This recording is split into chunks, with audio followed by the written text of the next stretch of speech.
சுரேஷ், அனிதா நில்லுங்க. அட சொல்லிட்டே இருக்கேன், நீங்க ரெண்டு பேரும் போயிட்டே இருக்கீங்க. ரெண்டு பேரும் நில்லுங்க. இல்லக்கா, நாங்க போறோம். எங்க ரெண்டு பேர்னால உங்களுக்கு எந்த பிரச்சனையும் வர வேண்டாக்கா. ஆமாக்கா, எங்களால உங்களுக்கு எந்த பிரச்சனையும் வேண்டாம். நாங்க எங்கயாவது போயிரியாக்கா. அட என்ன அனிதா, நீ இப்படி போய் பேசிட்டு இருக்க? வீட்டுக்குள்ள இருந்து இப்படி நில்லுங்க நில்லுங்கன்னு சொல்லிட்டு இருக்கேன், நீங்க பாட்டுக்கு போயிட்டே இருக்கீங்க. ஏக்கா, எங்களால நீங்க கஷ்டப்பட வேண்டாம் இல்லக்கா. எனக்கு என்னமா உங்களால கஷ்டம்? இப்படி வாசல் நின்னு அழுதுட்டே இருக்காதீங்க, வாங்க உள்ள போலாம். இல்லக்கா, பரவாயில்ல, நாங்க எங்கேயாவது போய்க்கிறோம். எங்க பிரச்சனைய முடிஞ்ச அளவுக்கு நாங்களே சமாளிச்சுக்கிறோம். என்ன தம்பி இப்படி சொல்லிட்ட? உங்க பிரச்சனை எனக்கு தெரியாம இருந்திருந்தா நானும் சரி போங்கன்னு விட்டுருப்பேன். ஆனா அனிதாவோட தாய் மாமனால உங்க ரெண்டு பேருக்கும் பிரச்சனை தெரிஞ்ச அப்புறமும் நான் எப்படி மனசார உங்க ரெண்டு பேரையும் வீட்டை விட்டு வெளில போங்கன்னு சொல்லுவேன். வாங்க தம்பி, ரெண்டு பேரும் வீட்டுக்குள்ள வாங்க. அட சொல்றேன் அனிதா, வீட்டுக்குள்ள வா. மனசார நீங்க ரெண்டு பேரும் என்ன அக்கான்னு நினைச்சிருந்தா நீங்க ரெண்டு பேரும் வீட்டுக்குள்ள வாங்க முதல்ல. சரிங்கக்கா. ஊருக்குள்ள எல்லார்கிட்டயும் நல்ல பேரை வாங்கி வச்சிருக்கேன். இவங்க ரெண்டு பேரும் இப்படி வாசல்னு அழுதுட்டே போனாங்கன்னா அப்புறம் என்ன பத்தியில எல்லாரும் குத்தம் சொல்லுவாங்க. இந்த தம்பி வேற என்ன மனசார அக்கான்னு கூப்பிட்டுட்டான். எப்படியாவது இவங்க பிரச்சனையை சரி பண்ணியே தீரணும்.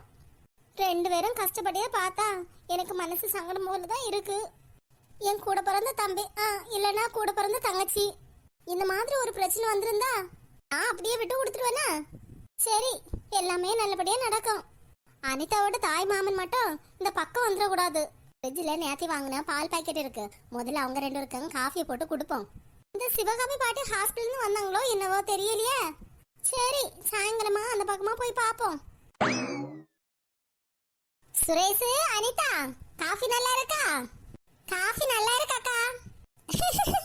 சுரேஷ் எனக்கு தம்பினா நீ எனக்கு சம்மந்திக்காரி இல்ல. மைனின்னு கூப்பிடு அனிதா. சரி மைனி, மைனின்னு கூப்பிடுறேன். ஆனா நாத்தனார் குடும்பம் மட்டும் பண்ணிடாதீங்க. இந்த வார்த்தைய நீ முதல்லயே சொல்லியிருந்தனா உனக்கு மட்டும் காஃபில சீனிக்கு பதிலா 2 ஸ்பூன் உப்பள்ளி போட்டு கலக்கி கொடுத்துருப்பேனே. அக்கா, நல்ல காமெடியா பேசுறீங்க அக்கா. சரிதான் சுரேஷ், அப்ப மைனி என்ன கொடுமைப்படுத்தினாங்கன்னா உங்களுக்கு நல்ல காமெடியா இருக்குமா? இங்க பாரு சம்மந்திகாரி, புருஷன பேர் வச்சு எல்லாம் கூப்பிட கூடாது, வாங்க போங்கன்னு கூப்பிடணும், சரியா? புருஷனா? சுரேஷ், நம்ம ரெண்டு பேருக்கு இன்னும் கல்யாணமே ஆகலையே. ஆமா ஆமா, உனக்கு பெரிய சந்தேகம் தான். ஆமா, நம்ம ரெண்டு பேருக்கு இன்னும் கல்யாணம் ஆகலதான். அதனால நீ என்ன சுரேஷ்னே கூப்பிடு. கல்யாணம் ஆன அப்புறம் எங்க அக்கா சொன்ன போல வாங்க போங்கன்னு கூப்பிடு, சரியா? சரிங்க சுரேஷ். காஃபியை குடிங்க, பேசிட்டே இருந்தா அப்புறம் காஃபி ஆறி போயிடும். சரிங்க மைனியோ. என்ன மைனின்னு கூப்பிடக்க ஆள் இல்லேன்னு நினைச்சிட்டு இருந்தேன். அனிதா என்ன அழகோல மைனியேன்னு கூப்பிடியால, நல்ல அழகான சம்மந்திக்காரிதான். ஏடி அம்மிட்ட சொல்லட்டா? ஏடி உன் வாயை மூடிட்டு பேசாம இரியண்டி. அம்மிட்ட எனக்கு சொல்ல தெரியும். ஏதாவது இவகிட்ட சொன்னா அம்மிட்ட சொல்லட்டா ஆட்டி குட்டிட்ட சொல்லட்டான்னு சொல்லிட்டு வருவா. என்ன சொன்னா? ஆட்டுக்குட்டியா? இருட்டி, முதல்ல இததான் அம்மிட்ட சொல்ல போறேன். ஏடி பேசாம இருட்டி, இப்பதானே ஸ்கூல்ல இருந்து வந்திருக்கேன். வா, நீ எப்ப ஸ்கூல்ல இருந்து வந்தா எனக்கு என்ன? இன்ஃபர்மேஷன் அம்மிட்ட பாஸ் பண்ணணும், அவ்வளவுதான். குவால் முட்டி கொடுக்கறதா உன் வேலைன்னு சொல்ற, அப்படிதானே டி? குவால் முட்டி இல்ல, உண்மையே சொல்ல போறேன். ஏடி இப்ப சொல்லாத டி, நான் அப்பா கிட்ட கேட்ட அப்புறம் அதுக்கப்புறம் நான் அம்மா கிட்டே சொல்றேன். அதுக்கப்புறம் உடனே சரின்னு சொல்லிடுவாங்க. அப்புறம் அம்மா கிட்ட ஏதாவது சொல்லி நீ சமாளிக்கலாம் பாக்குறியோ? முடியாது, முடியவே முடியாது. ஏமா வாங்க மக்களே. என்னது அம்மாவா? ஆமா சுரேஷ், அந்த 2 பிள்ளைங்களும் இந்த அக்காவை பார்த்து அம்மான்னு தான் கூப்பிட்டாங்க. ஏக்கா, என்ன அனிதா?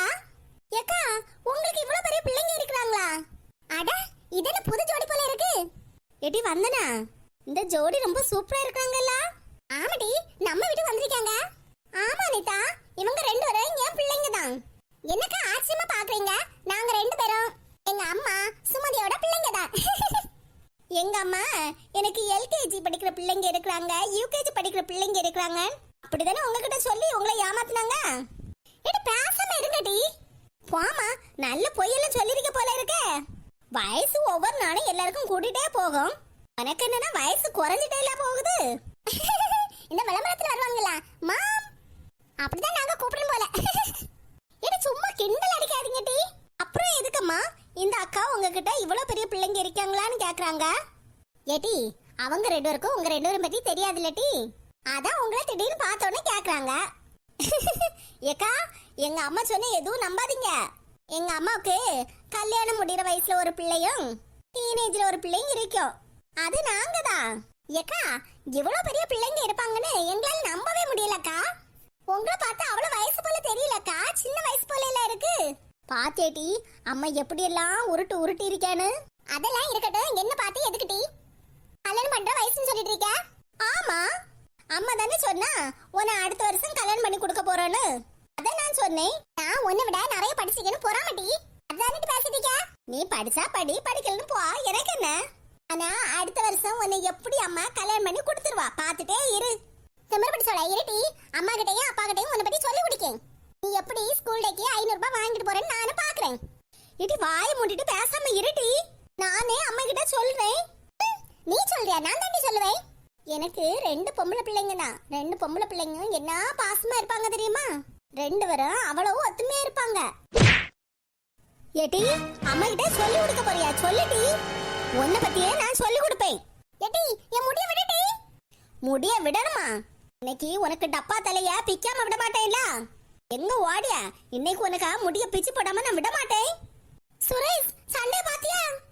என்னக்கா இது? கொஞ்ச நேரத்துக்கு முன்னாடி தானே சொன்னீங்க என் பிள்ளைங்க 2 பேரும் நல்ல ஒத்துமையா இருப்பாங்கன்னு.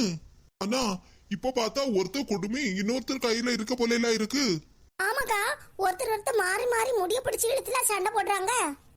அது 2 நாளுக்கு முன்னாடி என் பிள்ளைங்க கிட்ட சொல்லி வச்சிருந்தேன் பாத்திக்கா. ஞாயிற்றுக்கிழமை 2 பேருக்கும் முடி வெட்டணும்னு. அதான் இந்த அளவுக்கு முடிய வெட்டுக்கலாமான்னு ஒருத்தர் தலைமுடிய ஒருத்தர் பிடிச்சி இழுக்கிறாங்க. எம்மா என்ன வரத்து வராபத்தி அவன் மூத்தமாவா. இன்னைக்கு அவளை நான் மொட்டை அடிக்காம விட மாட்டேன்ல. என்னது மொட்டையா? படுப்பாவி பிள்ளையா? யாரும் வீட்டுக்கு வராத நேரம் பார்த்து அவளை பாட்டு ஒன்னா உட்கார்ந்து சண்டை போடாம டிவிய பார்த்துட்டு இருப்பாளுவா. ஆனா யாராவது வீட்டுக்கு வந்தாதான் இவள 2 பேருக்கும் கிறுக்கு பிடிக்கும். இவள 2 பேரும் சேர்ந்து கடைசியில எனக்கு பைத்தியம் பிடிக்க வச்சிருவாளுவா. இருங்கடி, இவங்க 2 பேரும் பேசிட்டு வாரேன். அவங்க 2 பேரும் இன்னைக்கு வாரிலால சாத்தாம விட மாட்டேன்ல. அட என்ன நீங்க 2 பேரும் காஃபி குடிக்காமலே இருக்கீங்க? எல்லாருக்கும் வீட்லயும் நடக்கப்பட்டதானே? அது சரிதான் மைனி, எல்லாருக்கும் வீட்லயும் நடக்கப்பட்டதான். ஆனா நீங்க முதல்ல சொன்னீங்களே என் 2 பிள்ளைங்களும் ஒத்துமே நல்ல பாசமா இருப்பாங்கன்னு.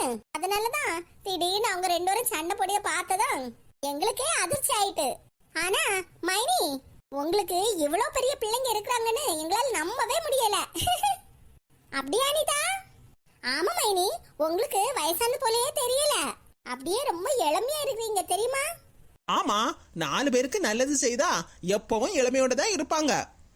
வா சின்ன பொண்ணே. ஆமாக்கா, ஏதோ பேச்சல்ல நடந்துட்டு இருக்க போல இருக்கு. ஆ, இவங்க 2 பேருமா?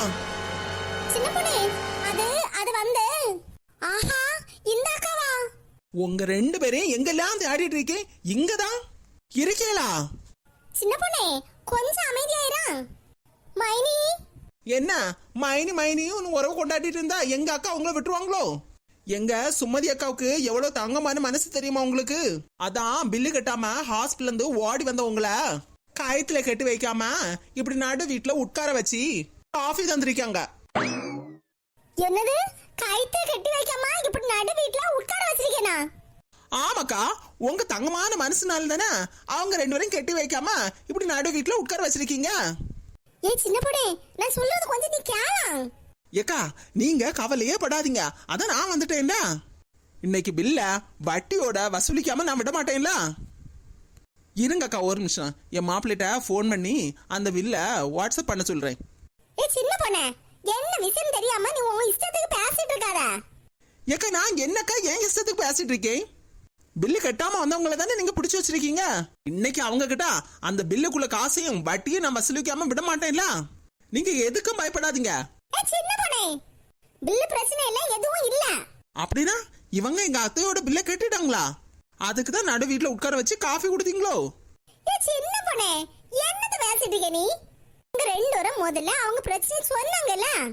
ஏக்கா, அவங்க பிரச்சனை சொன்னாங்கன்னா அதுக்கு நான் என்ன பண்ண முடியும்? பிரச்சனை எங்க மாமியார் பில்லையே இவங்க கட்ட வேண்டியது அதுதானே.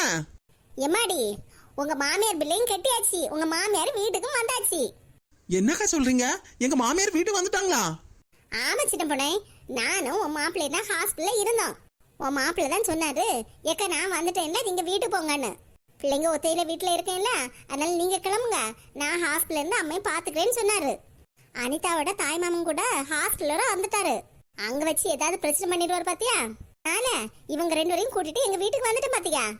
ஓஹோ, அப்ப நீங்க 2 பேருக்கும் அடைக்கலம் கொடுத்துருக்கீங்க அப்படிதானே?